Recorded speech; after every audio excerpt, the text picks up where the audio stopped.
Hello বন্ধুরা, welcome to our new mini blog. এখন বাজে রাত 12টা। আমরা কিন্তু এখন গিফট দেওয়া নেওয়া করছি। কি কারণ তোমরা আস্তে আস্তে অবশ্যই জানতে পাবে, তার জন্য কিন্তু পুরো ভিডিওটা অবশ্যই দেখবে।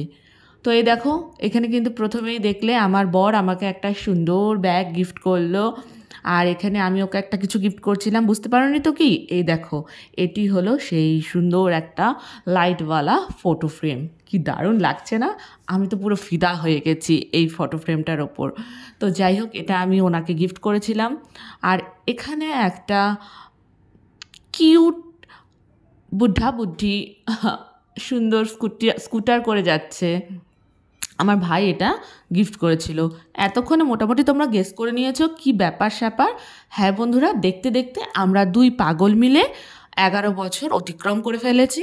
আজকে আমাদের 11th ম্যারেজ অ্যানিভার্সারি। তো এটা আমার ভাইয়ের দেওয়া কিউটেস্ট গিফট। তো এই হলো রাত্রি 12টার কাণ্ড কারখানা। যদিও এটা বার্থডে ছিল না, তবু ওরা কী কারণে রাত্রি 12টার সময় গিফট দেওয়া নেওয়া করলো আমি বুঝতে পারলাম না, তো আমিও দিয়ে দিলাম। যাই হোক, এবার সকালবেলা আমরা যাচ্ছি সবার প্রথমে মায়ের কাছে পুজো দিতে। আগামী বছরগুলো যাতে ওনার আশীর্বাদে আমরা এভাবেই পার করে দিতে পারি। তো এই দেখো, পুজোর ডালা নিয়ে আমরা কিন্তু লাইনে দাঁড়িয়ে রয়েছি। আর আমরা কোথায় এসেছি জানো? আমরা এসেছি কিন্তু কল্যাণেশ্বরী মন্দিরে। তোমরা যারা আসানসোল বা তার আশেপাশে থাকো তারা তো এই মন্দিরের নাম শুনেই থাকবে।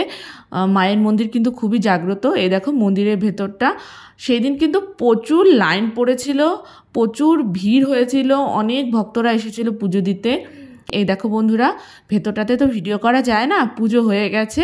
এবারে আমরা আবার ফিরছি বাড়িতে ফেরার পর কিন্তু এই যে বিকেলবেলা একটু ছোট্ট আয়োজন, একটু কেক কাটিংয়ের ব্যাপার ছিল বাড়িতেই। তো আমরা এখন কেক টেক কেটে তারপর কিন্তু আমরা বাইরে ডিনারে যাব। আর হ্যাঁ বন্ধুরা, মিস্টার মালুর দেওয়া আরেকটি গিফট কিন্তু আমার গলায়, আর আমার জীবনের আরও অমূল্য দুটো গিফট কিন্তু আমার পাশে। তোমরা সবাই আমাদের আশীর্বাদ করো কিন্তু।